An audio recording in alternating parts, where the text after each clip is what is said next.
Dios les bendiga a todos. Les habla el pastor Niller Aparicio y queremos darle gracias al Señor por permitirnos esta oportunidad de poder escuchar la palabra de Dios, exponer la palabra de Dios. En este momento, en esta ocasión, quiero invitarles a ir a la palabra de Dios, al libro de Filipenses capítulo 1. Y yo estaré leyendo para usted desde el versículo 10, Filipenses capítulo 1, versículo 10, dice así la Biblia: para que aprobéis lo mejor, a fin de que seáis sinceros e irreprensibles para el día de Cristo, llenos de fruto de justicia, que son por medio de Jesucristo para la gloria y alabanza de Dios. Quiero que sepáis, hermanos, que las cosas que me han sucedido han redundado, y quiero que note las siguientes palabras, más bien para el progreso del Evangelio, de tal manera que mis prisiones se han hecho patentes en Cristo en todo el pretorio y a todos los demás. Y la mayoría de los hermanos, cobrando ánimo en el Señor con mis prisiones, se atreven mucho más a hablar la palabra sin temor. Quiero que note una vez más en el versículo 12, dice: quiero que sepáis, hermanos, que las cosas que me han sucedido. Pablo estaba hablando de cosas que le estaban pasando a él. Luego dice: han redundado, han sido un producto, han traído un producto en mi vida.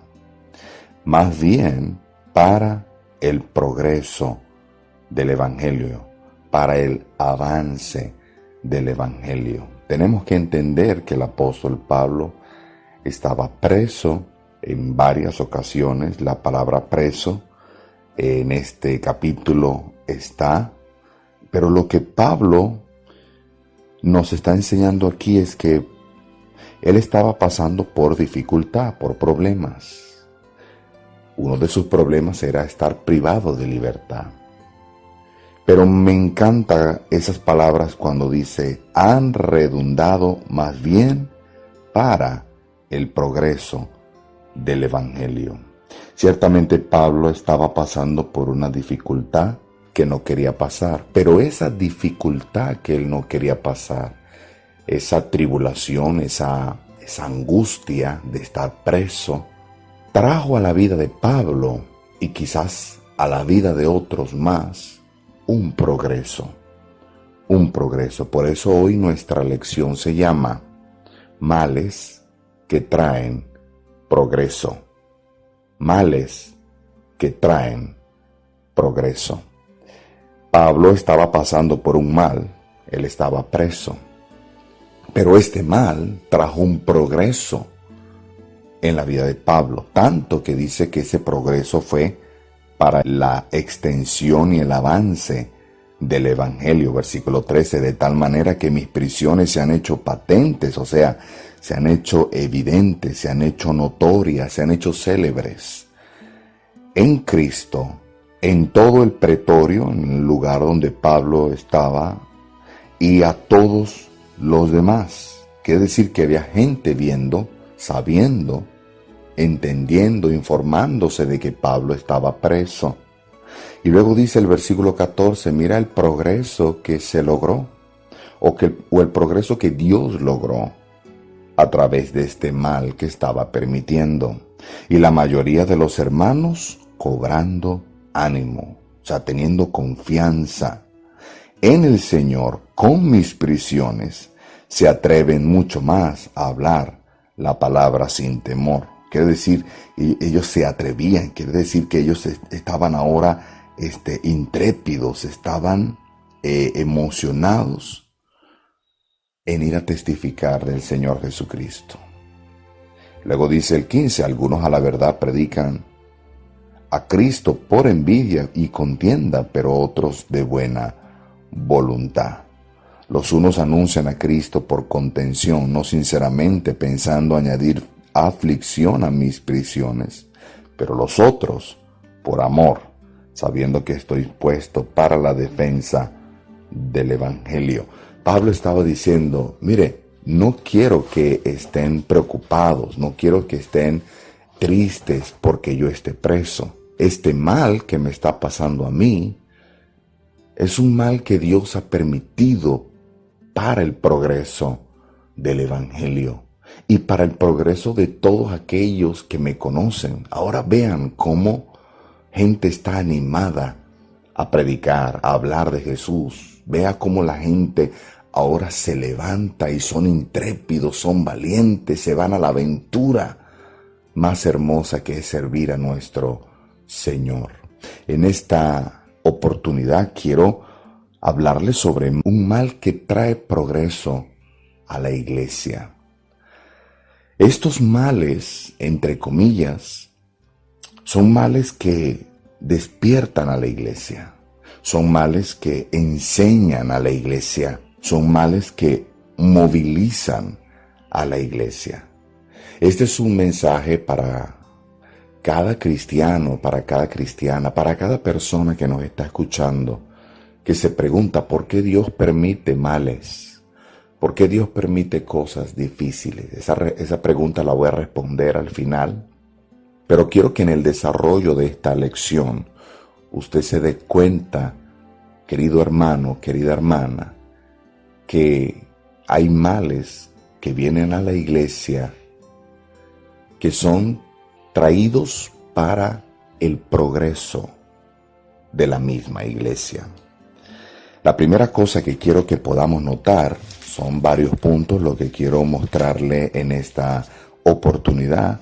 Quiero que vaya al libro de Hechos, por favor, todos nuestros puntos estarán en el libro de Hechos capítulo 5, Hechos capítulo 5, y vamos a ver el primer mal que Dios permitió a la iglesia, pero cuál fue el progreso que Dios quería lograr con la iglesia.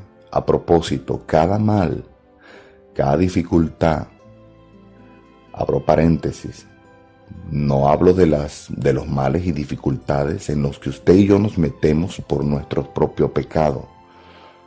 A veces nos va mal y a veces estamos metidos en problemas porque nosotros mismos hemos decidido pecar contra Dios, contra nuestro cuerpo, contra el Señor. Y eso trae un mal. La Biblia dice que tarde o temprano nuestro pecado nos va a alcanzar. La Biblia enseña que el que siembra para la carne cosechará corrupción.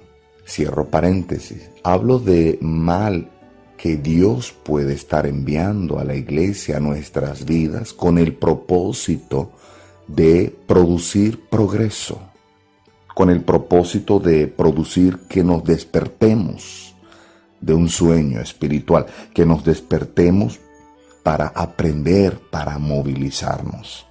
Hechos capítulo 5, yo leeré para usted en el versículo 1, pero cierto hombre llamado Ananías, con Zafira su mujer, vendió una heredad y sustrajo del pecado, sabiéndolo también su mujer, y trayendo solo una parte, la puso a los pies de los apóstoles.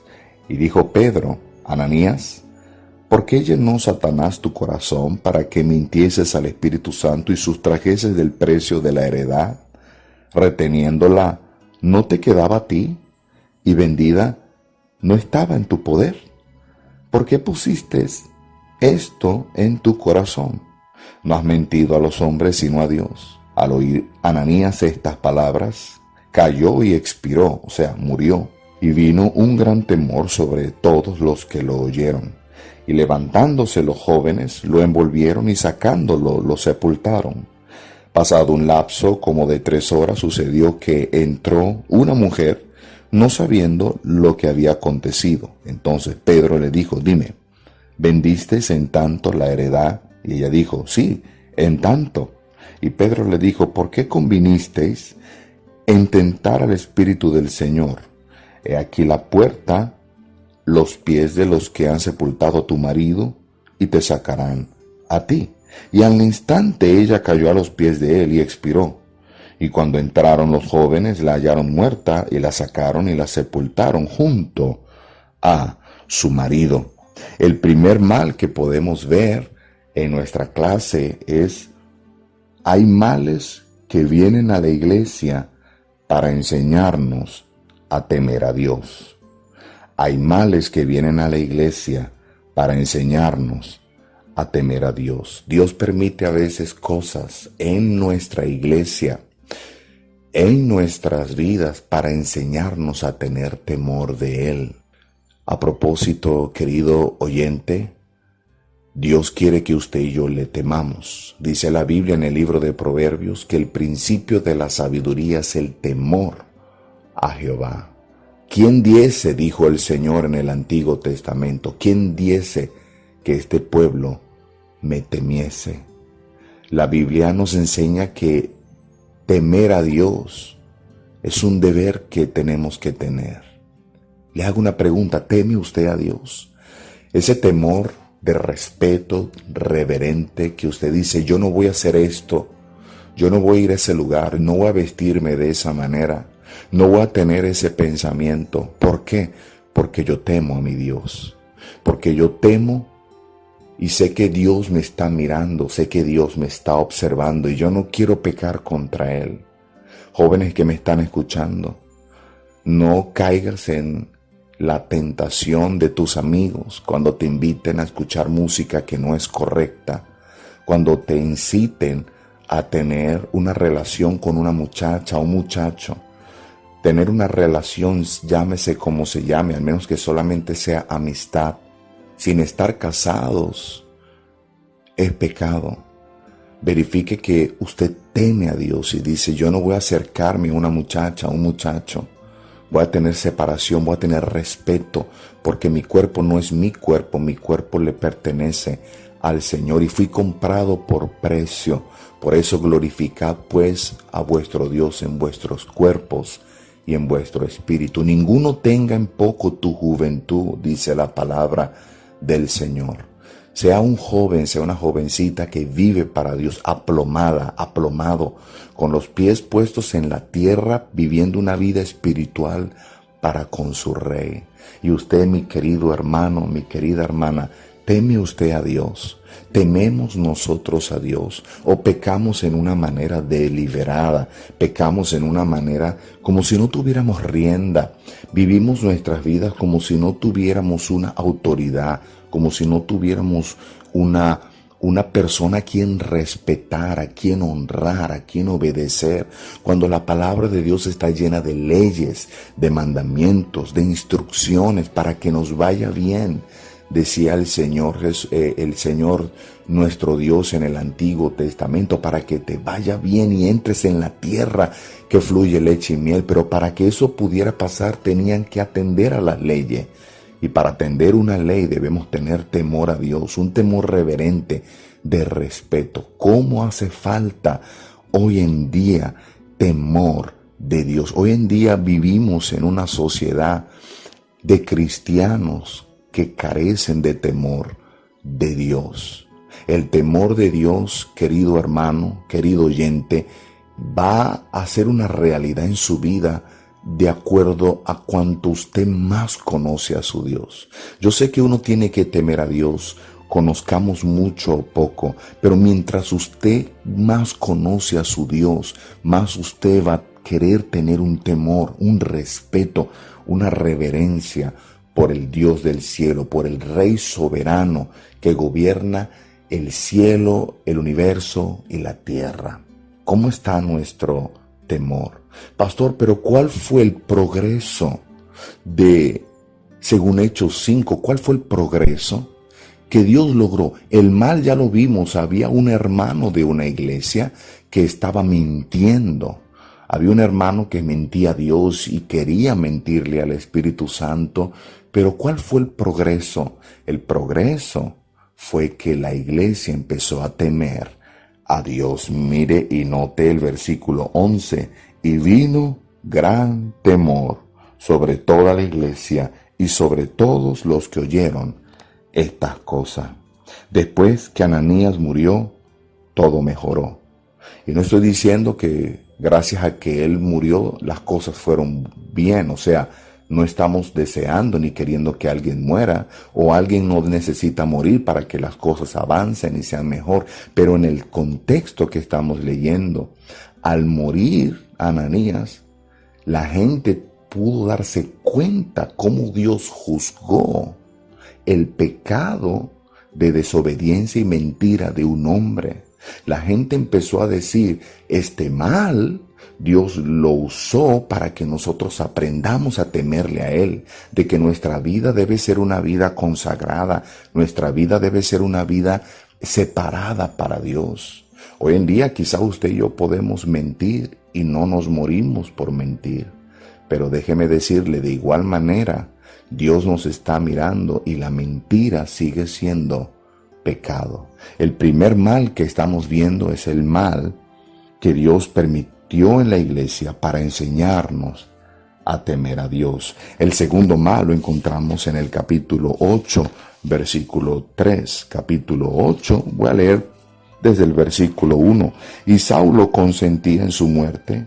En aquel día hubo gran temor y persecución contra la iglesia que estaba en Jerusalén, y todos fueron esparcidos por las tierras de Judea y de Samaria, salvo los apóstoles. Y hombres piadosos llevaron a enterrar a Esteban e hicieron gran llanto sobre él. Y Saulo asolaba la iglesia y, entrando casa por casa, arrastraba a hombres y a mujeres y los entregaba en la cárcel. Dice la Biblia que la iglesia estaba padeciendo un mal. Había una persecución. ¿Cuál era el mal? Una persecución. Un hombre llamado Saulo, que más tarde sería salvo y sería muy usado por Dios. Actualmente, en ese momento, en el texto que estamos leyendo, él estaba asolando. La palabra asolar significa maltratar. Maltrataba a la iglesia, a los cristianos, pero ya vimos el mal. Ahora, ¿qué Dios produjo? ¿Cuál fue el progreso de este mal en la iglesia? Versículo 4, pero los que fueron esparcidos iban por todas partes anunciando el evangelio. Número 2, hay males que vienen a la iglesia para movernos a evangelizar. Hay males que vienen a la iglesia para movernos a evangelizar. Este mal vino porque quizás la iglesia estaba dormida, quizás la iglesia no estaba activada, tocando puertas, ganando almas, entregando folletos, llenando a su Jerusalén, a su Judea, a Samaria, de todo el evangelio. Déjeme decirle una cosa, mi querido hermano y oyente. Dios nos ha enviado a evangelizar. A veces la iglesia se duerme. A veces usted y yo nos dormimos en los laureles pensando que, bueno, por esta cuarentena ya tenemos que meternos solamente en casa y solo dormir y comer. La iglesia no se detiene. La iglesia está a la ofensiva. La iglesia no está en un rincón temerosa porque el mundo está desvirtuándose moralmente, espiritualmente. No, la iglesia está a la ofensiva. La iglesia se levanta y va contra un mundo moral y espiritualmente dañado en nombre del Señor Jesucristo. Toda autoridad me es dada en el cielo y en la tierra. Por tanto, id y haced discípulos a todas las naciones, bautizándolos en el nombre del Padre y del Hijo y del Espíritu Santo, y enseñándoles que guarden todas las cosas que os he mandado. He aquí, yo estoy con vosotros todos los días hasta el fin del mundo. Amén. Dice el libro de Mateo 28, del 18 al 20. La iglesia debe levantarse aún con los problemas y las dificultades y pandemias que estamos sufriendo, estos males que Dios ha permitido. La iglesia debe usarla para un progreso, para levantarnos a evangelizar, para ganar a nuestros vecinos, ganar mientras estamos en una fila para comprar una harina, sí, con 1,5 metros de distancia. Pero yo creo que si nos acercamos, entregamos un folleto y de a 1,5 metros, creo que nuestra voz pueden escuchar y enseñarles cómo pueden ellos obtener gratuitamente, por fe y gracia, la salvación que Cristo conquistó por ellos y darles el bendito evangelio del Señor. Dice la Biblia, y no me avergüenzo del evangelio porque es poder de Dios para salvación, al judío primeramente y también al griego. La salvación, el evangelio, dice la Biblia, es poder de Dios para salvación. ¿Está usted movilizándose? Estoy yo, está nuestra iglesia en medio de esta dificultad movilizándonos para ganar las almas? Dios permite males para mover a la iglesia, despertar a la iglesia, movilizar a la iglesia para ganar las almas. Número 3, en el mismo libro de Hechos, capítulo 12, en el versículo 1. Número 1, hemos visto que hay males que vienen a la iglesia para enseñarnos a temer a Dios. Número 2, hay males que vienen a la iglesia para movernos a evangelizar. Número 3, Hechos capítulo 12, versículo 1 al 5. Yo leo para usted. Y vamos a ver el mal, el problema en el que la iglesia estaba. En aquel mismo tiempo el rey Herodes echó mano a algunos de la iglesia para maltratarles y mató a espada a Jacobo, hermano de Juan, y viendo que esto había agradado a los judíos, procedió a prender también a Pedro. Eran entonces los días de los panes sin levadura, y habiendo tomado preso, le puso en la cárcel, entregándole a 4 grupos de 4 soldados, cada uno para que lo custodiasen, y se proponía sacarle al pueblo después de la Pascua. ¿Cuál era el problema? ¿Cuál era el mal que sobrevino a la iglesia? Recuerde que estos males son en sí propósitos de Dios para, como les dije en el principio, despertar, enseñar y movilizar a la iglesia. El mal era que el rey Herodes había echado mano a algunos de la iglesia y les estaba maltratando, y mató también a Jacobo, hermano de Juan. Qué dificultad, qué difícil, qué dolor debe ser ver que un gobernante empiece por congraciarse con un pueblo a matar a cristianos. Dios guarde nuestra Venezuela, Dios guarde a nuestro presidente, Dios guarde a nuestros gobernantes y todos los que están en eminencia, de que un día ellos quieran volverse contra Dios y maltratar al pueblo de Dios. Cuando Dios se le apareció a Saulo camino a Damasco, el Señor le dijo: Saulo, Saulo, ¿por qué me persigues? Y Saulo dijo: ¿quién eres, Señor? Y el Señor le dijo: yo soy Jesús, a quien tú persigues. Saulo no estaba persiguiendo al Señor, estaba persiguiendo a personas. Pero perseguir a estas personas que eran cristianos era perseguir a Jesús. Si un gobernante se vuelve contra el pueblo de Dios, contra los cristianos, contra la iglesia, sea cual sea la persecución, no dejándoles de que se congreguen, prohibiéndoles que lean sus Biblias, prohibiéndoles que hagan la labor más grande, que es ganar las almas, es oponerse y maltratar al pueblo de Dios, y es oponerse al mismo Dios. Dios guarde nuestra nación, Dios guarde a nuestros gobernantes de que ellos algún día piensen en hacer eso, porque están oponiéndose específicamente es a Dios. Aquí el rey Herodes creía que hacía una gracia en maltratar y en perseguir y en matar a los hijos de Dios. Pero este era el mal. Pero ¿cuál fue el progreso que Dios logró a través de todo este asunto? Versículo 5. Así que Pedro estaba custodiado en la cárcel, pero la iglesia hacía sin cesar oración a Dios por él. El mal ya lo vimos, pero ¿cuál fue el progreso? ¿Qué logró Dios para movilizar, despertar y enseñar a su iglesia? Número 3, hay males que nos enseñan y nos mueven a orar juntos. Hay males que traen ese progreso en nuestras vidas, pero nos mueven a orar juntos. ¿Qué importante es la oración? Qué importante es que estemos orando a Dios en todo momento. La Biblia dice: orad sin cesar. Y les refirió una parábola con la necesidad de orar siempre y no desmayar. La Biblia nos enseña que debemos orar siempre, que la oración eficaz del justo puede mucho. Ora usted. ¿Cuánto tiempo usted ora. Orar es hablar con Dios. La Biblia dice, echando toda vuestra ansiedad sobre Él, porque Él tiene cuidado de nosotros. ¿Cómo está nuestro tiempo de oración? ¿Cómo está nuestro tiempo de hablar con el Señor?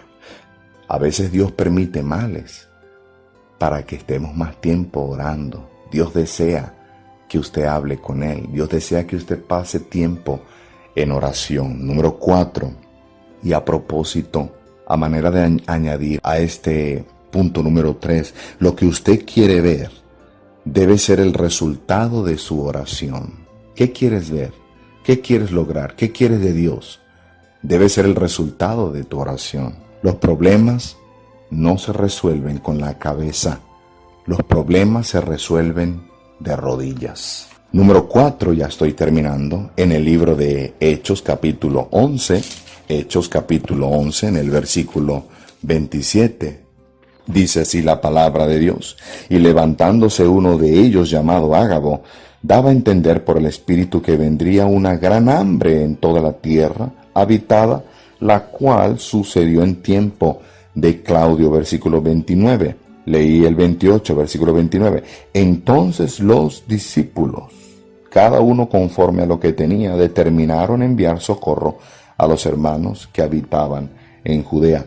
El cuarto problema, el cuarto mal que vemos que ocurrió, que Dios permitió para el progreso, para el despertar, para enseñar, para movilizar a la iglesia es: hay males que nos enseñan a socorrernos unos a otros. Hay males que nos enseñan a socorrernos unos a otros. Aquí dice la Biblia que profetas dijeron: va a venir una gran hambre y la iglesia va a pasar trabajo en toda la tierra.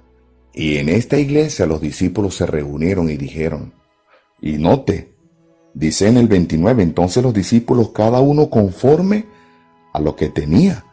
No era que ellos tenían demasiado. Bueno, de acuerdo a la posibilidad y capacidad, ellos juntaron para enviar socorro. Qué bueno es cuando nos damos cuenta que tenemos a nuestro alrededor gente que está pasando más trabajo que nosotros. Hay gente que sufre más que usted, que yo. Y no solamente deberíamos mirarnos en el espejo y contemplar nuestra necesidad, debilidad y carencias.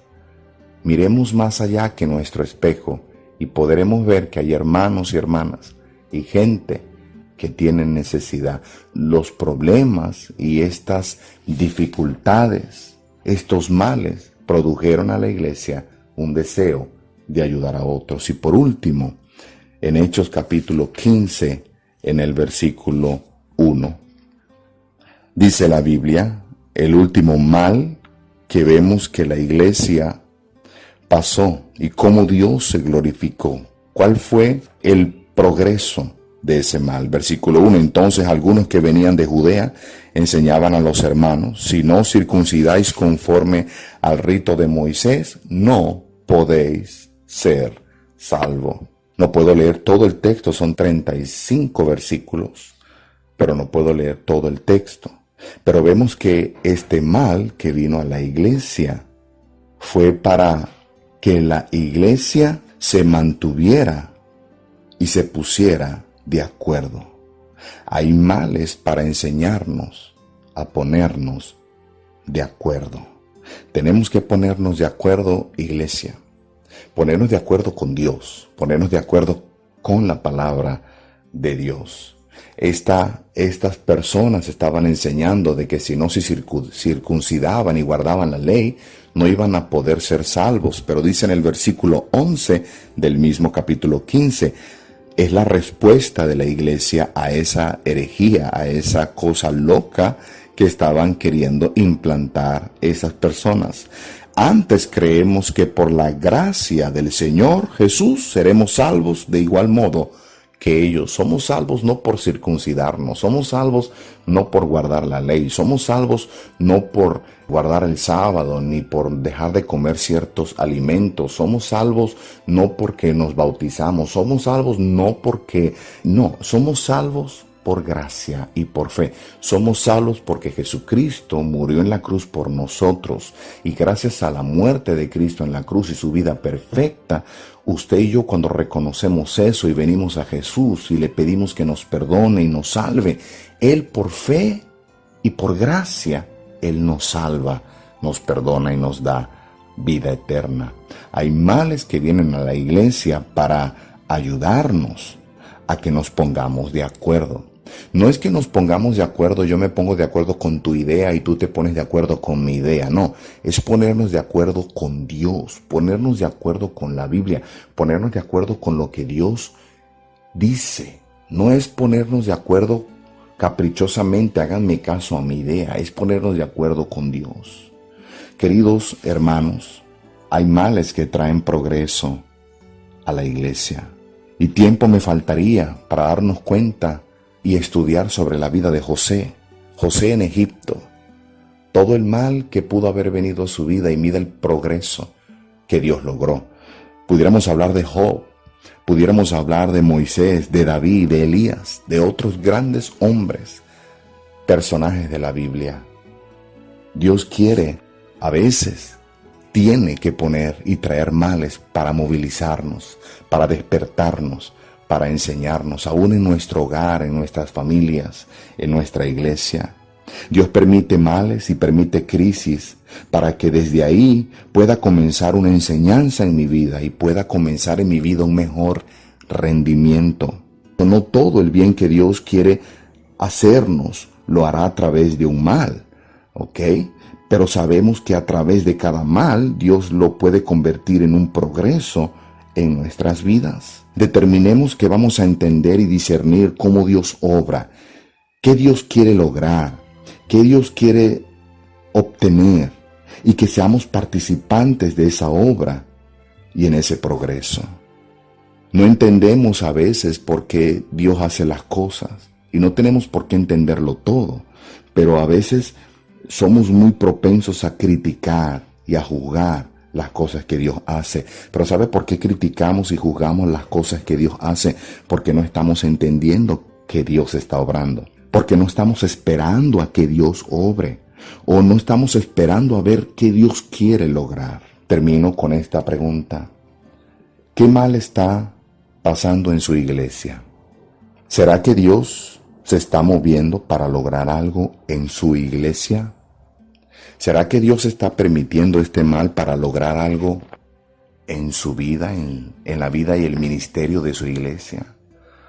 Si es así, si es verdad lo que la palabra del Señor enseña, la verdad que sí lo es, pues entonces tendremos que ponernos de acuerdo con Dios y decir: Señor, envía los males que debas para que obtengas de nosotros el progreso que tú mereces.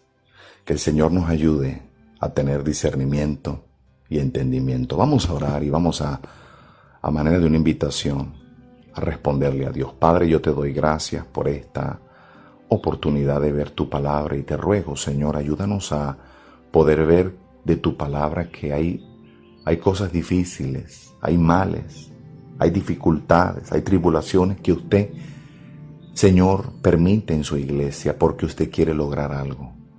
Quiere lograr que su iglesia despierte, que su iglesia sea enseñada, que su iglesia se movilice, que nos volvamos, Señor, lucrativos para ti, llenos de fruto que sobreabunde. Señor, si en alguna manera en esta oportunidad alguien me está escuchando y dice: yo era de los que me quejaba y criticaba y juzgaba incluso el proceder de Dios, pero ahora entiendo que Dios permite cosas es para el bien, para el progreso. Señor, que usted nos perdone.